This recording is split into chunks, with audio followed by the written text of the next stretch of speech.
The battlefield smelled like death, blood, and burnt steel. Robb Stark stood silently at the edge of the hill, watching his men gather what was left of the enemy.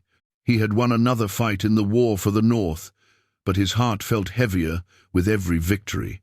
Talisa, the Volantine healer who had saved many soldiers during the war, walked past him with her gentle hands and soft voice. Her eyes often lingered on him, and he noticed there had been nights when Robb had thought about what it would be like to hold her hand instead of a sword, to sleep beside her instead of next to war plans. But duty was louder than desire, and his duty was to the North. Catelyn Stark had reminded him every day, "You made a promise, Robb. House Frey gave us passage. You must marry one of his daughters." Her voice, cold but wise, kept ringing in his head. He had been tempted. Talisa had made him feel like a man, not just a king. But he also remembered what honor meant to his father, Ned Stark.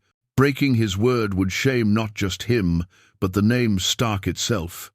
So when the time came, Robb gave Talisa a long, final look, one that said all the things he couldn't speak, and he walked away. The raven flew to the twins, carrying a sealed letter with the Stark sigil. It read simply, "I will keep my oath." Walder Frey received the message with a grin full of rotten teeth. So the young wolf didn't lose his head over a skirt after all. He told his daughters to get ready. The Starks were coming, and this time there'd be a wedding. At River Run, Catelyn breathed a silent sigh of relief. She didn't trust Lord Walder, but betrayal was less likely now, at least for the time being. Robb met his bride at the Twins, a shy, awkward girl named Roslyn Frey. She was not Talisa. She barely smiled, but she lowered her eyes when he spoke and tried her best to be polite. They married under the 7 gods, with drums beating and wine flowing. The Freys cheered, and Robb smiled politely, though his heart was silent. Talisa was gone. That door had closed. Yet in the crowd, Walder Frey watched everything like a vulture. His pride had been wounded by the original insult, but the marriage fixed that, at least in front of the world. But in secret, the old man whispered to Roose Bolton, "He may have married her, but he still insulted me. Remember that." For now, the red wedding didn't happen. The wine was red, but not with blood. Robb returned to battle, with the Freys now as his uneasy allies. He had gained their soldiers and their bridges, and kept his honor. The men of the North respected him even more now. His army grew stronger, but something inside him had changed. He had silenced his heart, and a man who silences his heart too long can become something else. Still, fate had shifted. Talisa left the camp a few weeks after the wedding. She said goodbye without a tear, holding her pain inside like a warrior. Robb watched her leave, then turned back to his tent, back to his war, back to his crown. The young wolf had chosen duty over love, but fate wasn't done with him yet. The morning after the wedding, the sky was painted with grey clouds, and crows circled above the twins. It wasn't raining, but the air carried a wet heaviness, like the gods were holding their breath. Robb Stark stood beside his new wife, Roslyn Frey, at the high table. She smiled nervously and barely touched her food. He didn't blame her. This marriage wasn't made of love. It was made of fear and politics. She was a girl thrown into a wolf's den, and he was a king forced to sleep beside a stranger. But the Freys had honored their side. Walder Frey gave them safe passage, fed the army, and sent 500 of his men to march with Robb. Even Roose Bolton, always calm and cold, raised his cup and called Robb a wise king. Catelyn watched them all with sharp eyes. "They may serve you, Robb," she whispered to her son later that night, "but don't ever believe they love you." Robb nodded. He wasn't that young anymore. His heart, once warm and full of hope, now beat like a soldier's drum, steady, focused, hardened. His father's death had turned him into a king, but his own choices had started shaping what kind of king he was becoming. The war continued, and victories came slowly. The Lannisters were bleeding in the west, Tywin growing older, and Joffrey more careless by the day. The North had found allies in the Riverlands, in House Blackwood, even whispers from Dorne, but it was never enough. Ravens brought news from the south. Robb's uncle Edmure had taken a foolish risk and lost a key battle at Stone Mill. Tywin's forces were regrouping, and then came the letter that burned through everything from the Night's Watch. Jon Snow had broken his vows. He was seen fighting with wildlings beyond the wall. Some said he had slept with a wildling girl. Some even believed he had turned traitor. The North was shocked. If even Ned Stark's bastard had betrayed his duty, what hope was left? Robb said nothing for 2 days. Then he called his bannerman. "I will legitimize Jon Snow," he said quietly in front of them all. "If I fall, the North must not be leaderless. My sisters are captives. I have no son. Jon is my blood, and he is the last true wolf." The hall went silent. Lord Karstark scowled. "He is a bastard. He's not one of us. He's more Stark than half the lords here," Robb said coldly. "And unlike some of you, he has never turned his back on his kin." That was the first crack. Karstark left that night without a word. And 2 weeks later, Robb received word. Karstark had murdered 2 Lannister prisoners out of vengeance. Catelyn begged Robb to hold him, not kill him. "He's angry. His sons died for you. Don't lose the Karstarks." But Robb did what his father would have done. He swung the sword himself. Justice, not mercy. And with one clean stroke, he lost half his army. "Honor will kill you," Roose Bolton said quietly in his tent that night. "Your father's honor cost him his head. Don't let yours cost you your crown." But Robb looked him straight in the eye. "Then let it. I won't become a butcher to win this war." Roose smiled. "Then someone else will." That night, Roslyn Frey tried to speak with Robb. She was trembling, afraid to even look him in the eye. "My father," she whispered. "He's not as happy as he acts. He still talks of the insult, of the girl you almost married." Robb didn't answer. He just stared at the fire. In the dark corners of the realm, whispers began, Frey and Bolton meeting in secret. Gold changing hands, messages flying faster than ravens. Betrayal didn't need a reason, only an excuse. Robb had won battles, kept his oath, and walked the hard path of honor. But the throne was still far.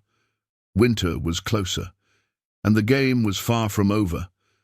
The snow began to fall early that year.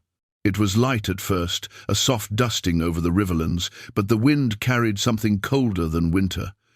It was the kind of chill that whispered of death before it came. Robb Stark rode through the camp of his army with a hardened face. He didn't smile anymore. He spoke in short, sharp words. Every soldier could feel the change in him. The boy king was gone. What remained was a wolf wrapped in steel. But even steel cracks. Roose Bolton, always calm and quiet, had begun meeting more often with his own men in secret. One of Robb's scouts reported seeing Frey banners gathered at Harrenhal, and Roose had recently volunteered to take control of the ruins. "Let him take it," Catelyn had said. Bolton's loyalty was always bought, not earned. But Robb wasn't so sure. "We need the Dreadfort behind us," he had replied. "Losing the Karstarks already weakened our line. I can't fight the south and the north at the same time." Yet his instincts screamed otherwise. Meanwhile, his marriage to Roslyn Frey grew colder by the day. She brought him food, stitched new cloaks for him, even sat with Catelyn to learn the customs of the north. But Robb couldn't fake a love he didn't feel. Not after Talisa. Every time he saw Roslyn's soft, unsure face, he remembered the fire in Talisa's eyes. He remembered how her fingers moved with confidence, how her voice never trembled, not even in war. Roslyn was kind, but she wasn't her. One night, as the snow thickened, a rider arrived from the south. A raven had been intercepted. The message, "King Joffrey to wed Margaery Tyrell," Alliance secured, reach and crown united. Robb's fists clenched around the paper. "We've lost the reach," he muttered. It was worse than that. With the Tyrells siding with the Lannisters, the entire South was now locked. If Robb couldn't break into King's Landing soon, the war would become a siege of winters, and winters always starved the North first. That same night, another rider brought news from the Vale. Lysa Arryn refused to aid the Starks. "She still mourns her husband," the rider said. "She fears retaliation from the crown." Catelyn turned her face away in shame. "She fears everything. She always did." Robb looked at the map of Westeros again. The North was tired. The South was rich. His allies were thinning. Even with Frey men at his side, they were not loyal, only obedient. And then came a whisper from the shadows. Lord Rickard Riswell, a bannerman of the Boltons, visited Catelyn secretly and warned her. "The Freys are speaking with Lannister envoys. There's talk of a peace meeting, but not with Robb." "Peace," Catelyn hissed, "or betrayal." But the most dangerous whisper came from Grey Wind. The dire wolf, once calm beside Robb's tent, had grown restless. He howled deep into the night. He refused to eat. He bit one of the Frey handlers who tried to approach him. Robb told himself it was just nerves, but Catelyn wasn't so sure. "Dire wolves sense more than we do. Trust him." "I trust the sword in my hand," Robb said bitterly. And so he sent ravens to the Vale again. He sent more scouts into Harrenhal. He summoned his bannermen to River Run once more, even those he no longer trusted. He was preparing for something but didn't know what. The trap had not yet been sprung, but it had already been baited. Roose Bolton, in the silence of Harrenhal, opened a letter from Tywin Lannister. No emotion crossed his pale face as he read it. Then he pressed the seal to wax and signed his reply. "The North remembers, but some of us forgive." The snow turned to ice as winter clawed deeper into the Riverlands. Inside the great hall of Riverrun, Robb Stark stood over a war table scattered with maps and red tokens. Every time he moved one forward, another fell behind. Tywin Lannister was a shadow that refused to fade no matter how many victories Robb claimed. The lion still roared. Catelyn entered the hall quietly, holding a letter in her hand. Her eyes were tired.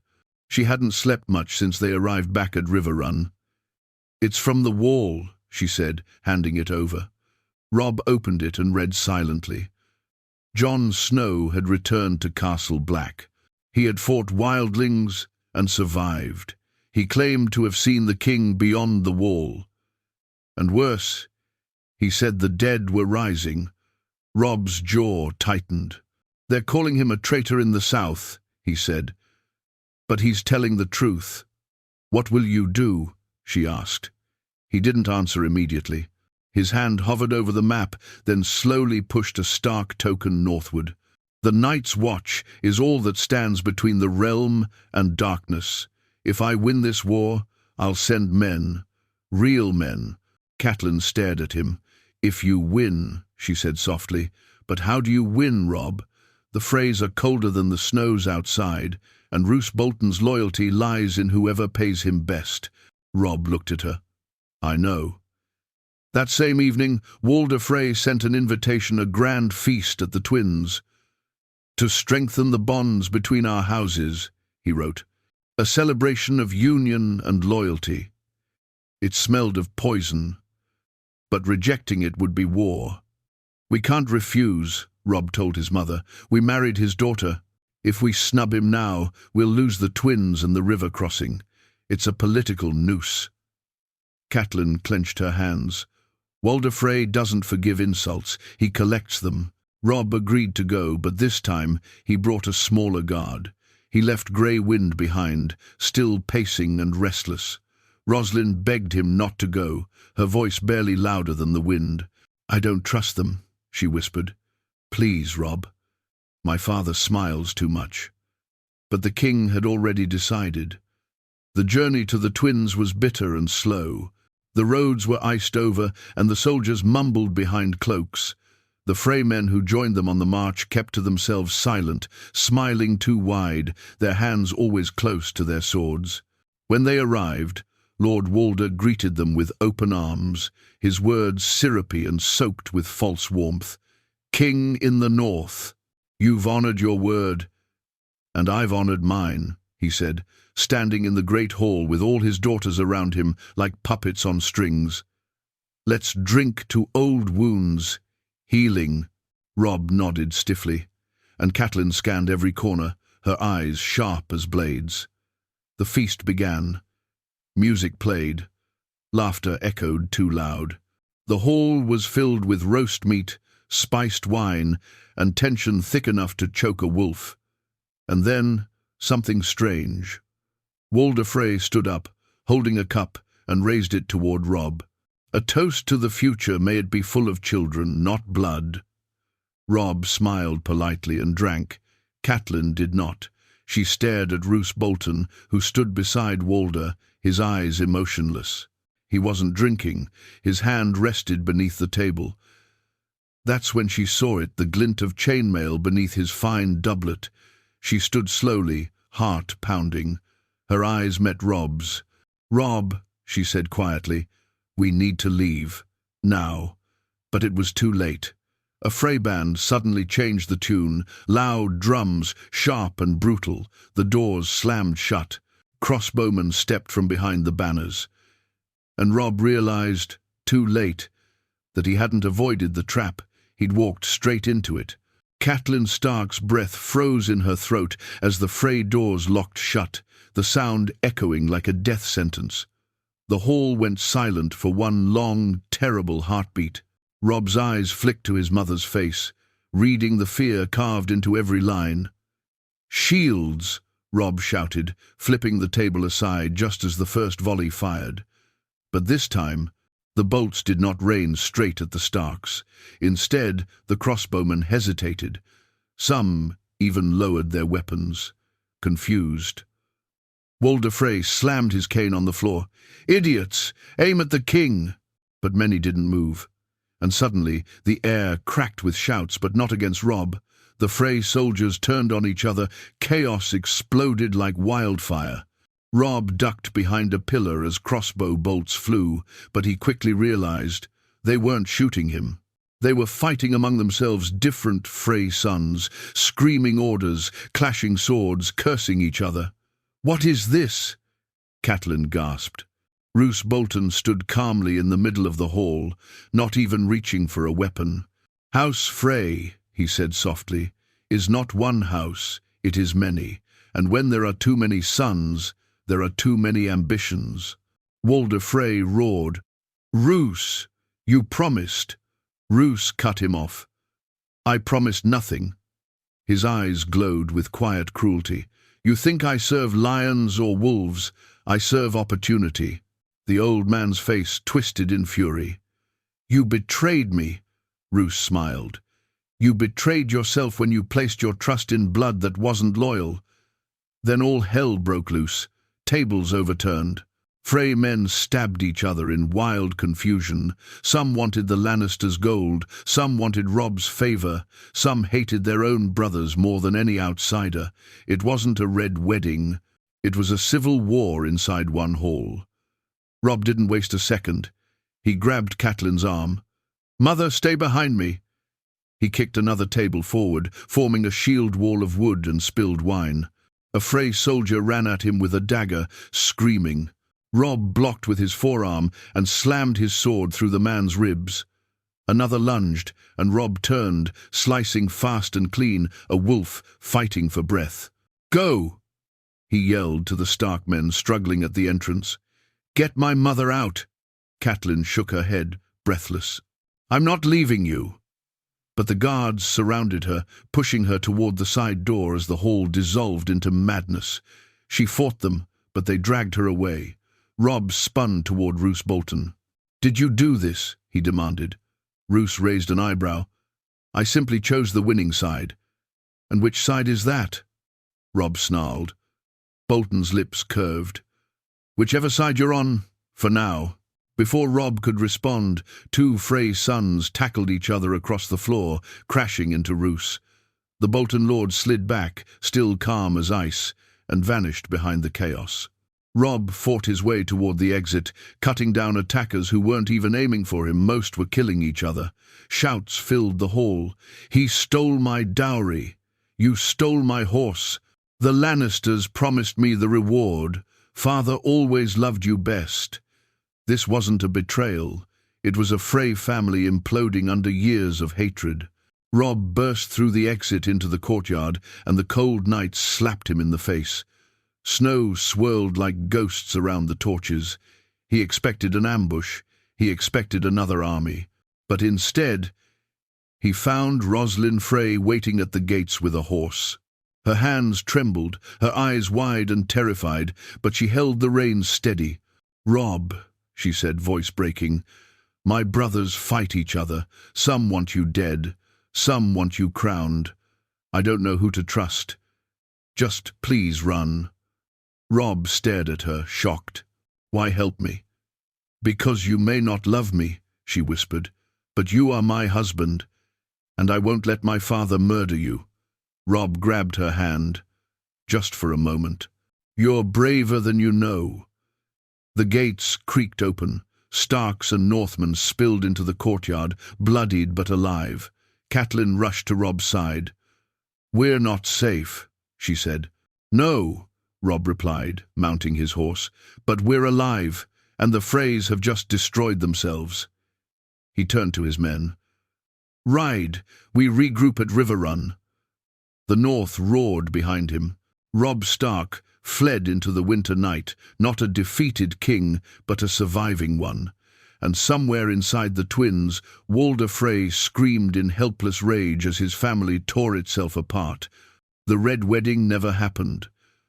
But something far more dangerous had begun. The snow fell harder as Robb Stark and his men thundered away from the twins. Behind them, screams still echoed from within the Frey walls, the sound of a family eating itself alive. They didn't stop riding until dawn touched the grey sky. The army regrouped at an abandoned village near River Run. Only half of Robb's original host made it back. The rest were either trapped inside the twins, slain in the chaos, or simply vanished into the cold. Catelyn's face was pale as she looked across the camp. "We lost too many," she said.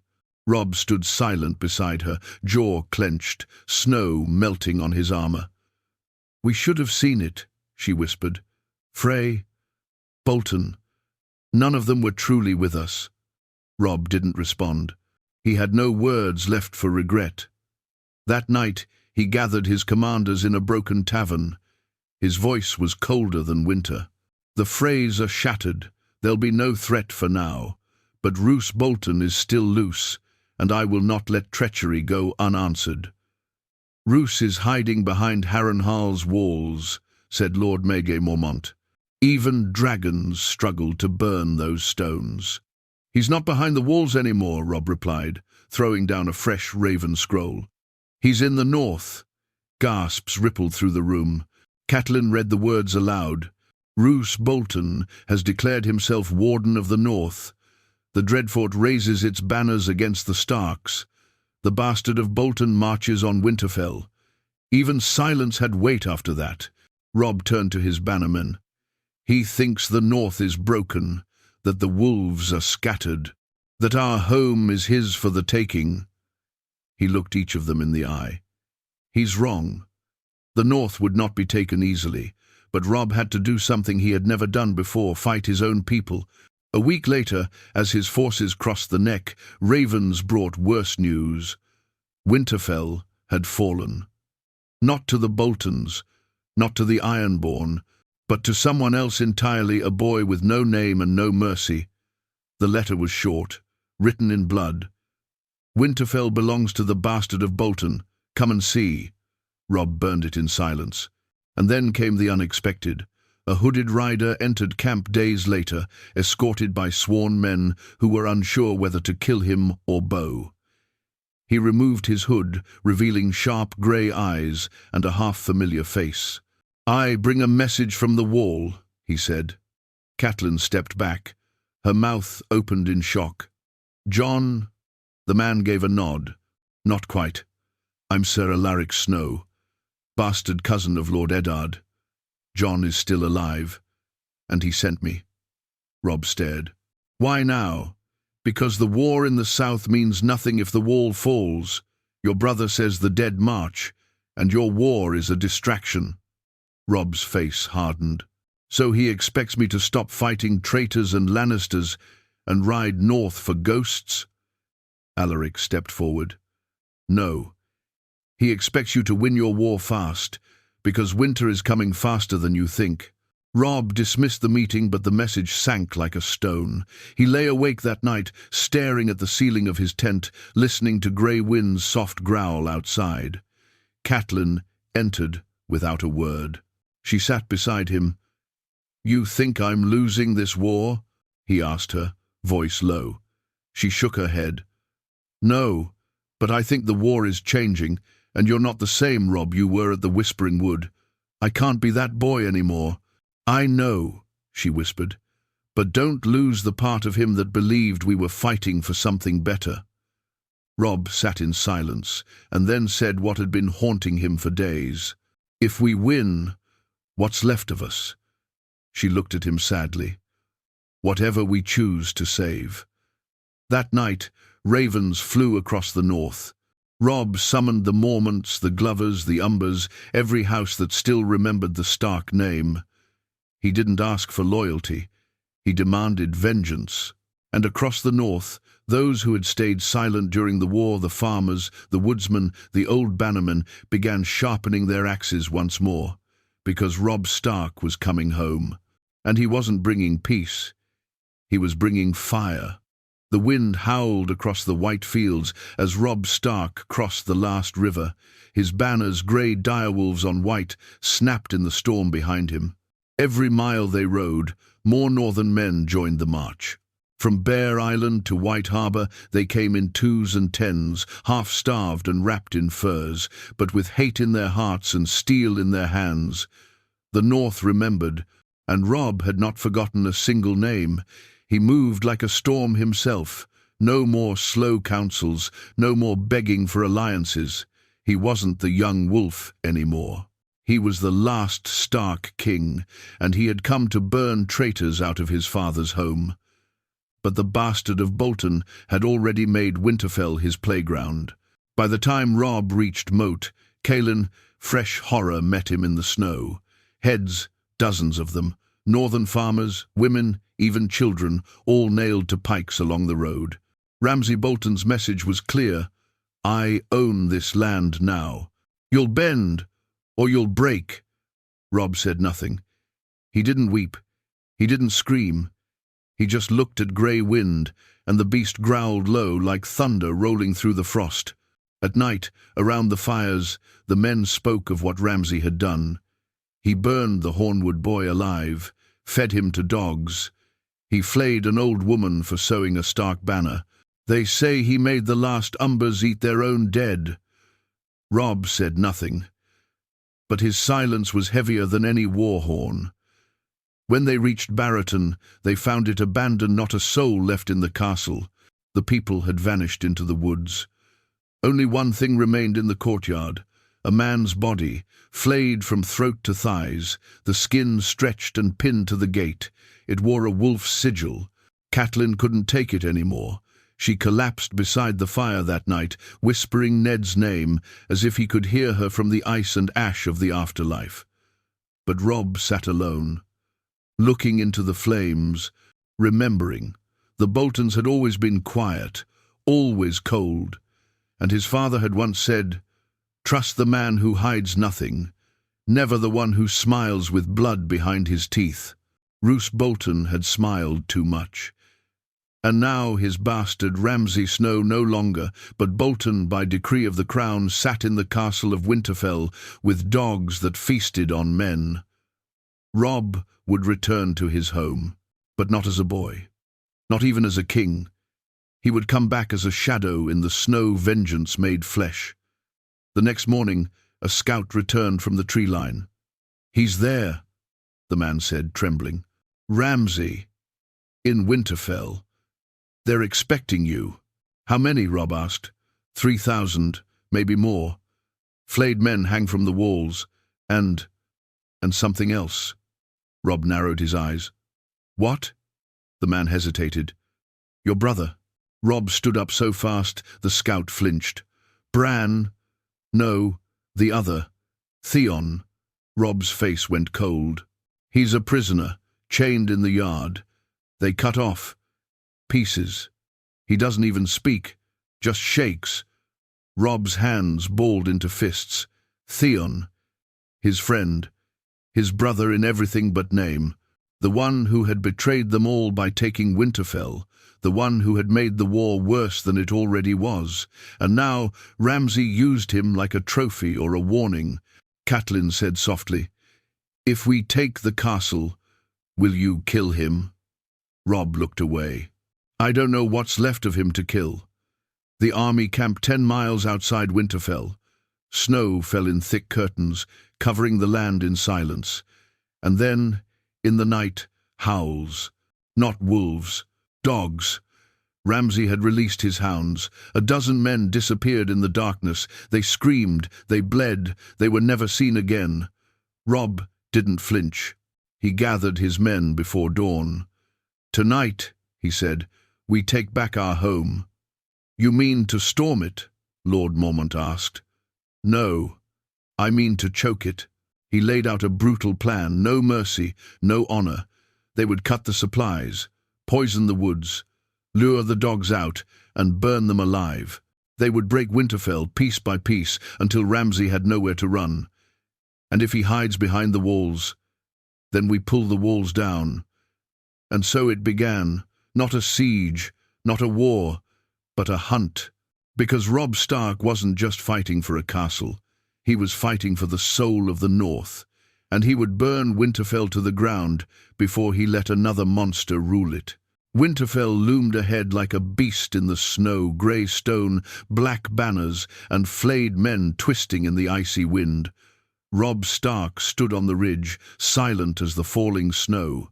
Behind him, the northern host waited, eyes full of fire, swords dull with frost, but hearts beating like drums of vengeance. For weeks they had surrounded the castle like a pack of wolves. They cut the roads. They burned the woods. Ramsay's hounds were dead, poisoned or speared in the night, one by one. Inside the walls, Ramsay raged like a trapped rat. He flayed his own men just to hear them scream. He sent out riders, none returned. He loosed arrows into the fog, hoping to hit ghosts. Robb gave no reply, no banners, no horns, just silence. It was fear that would kill Ramsay long before the sword did. Catelyn watched her son from the hill.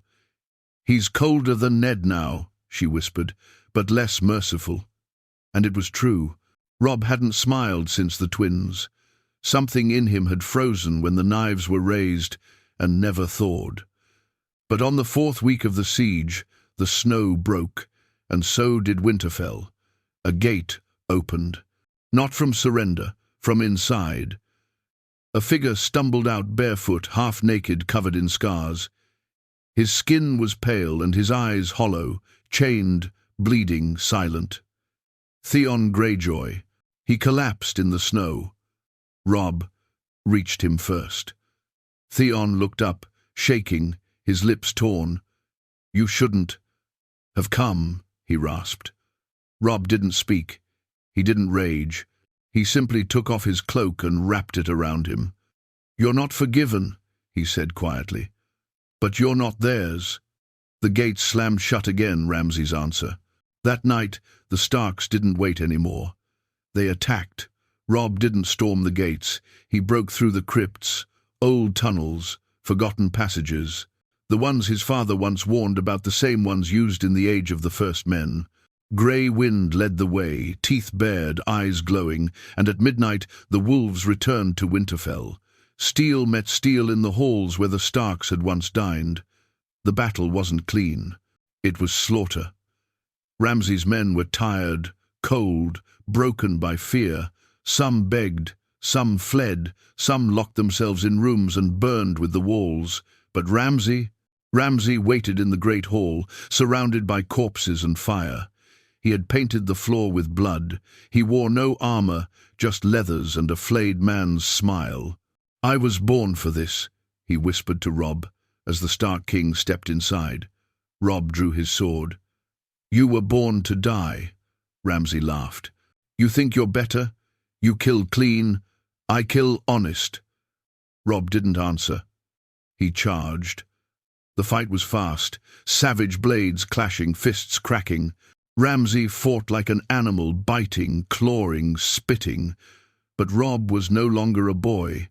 He fought with fury and purpose, every strike an answer to a betrayal.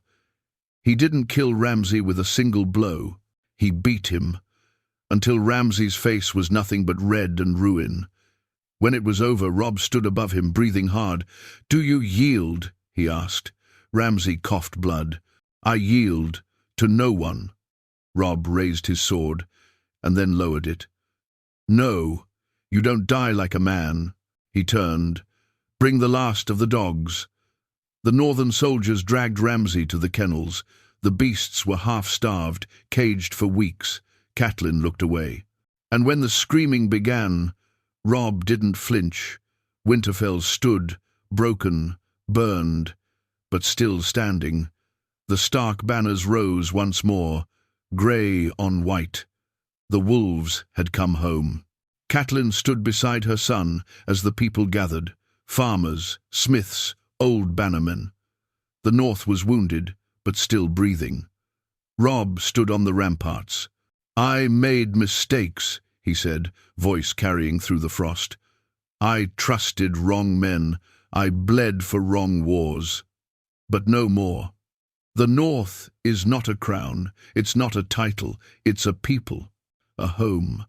And from this day forward, no Frey, no Bolton, no lion from the south will ever rule it again." A roar answered him. That night, the hearths of Winterfell burned bright again, not with war, but with warmth. The war was not over, the south still bled, the wall still held horrors. Jon still waited with warnings of death that marched in silence. But for now, for this night, the wolves rested, and the north remembered.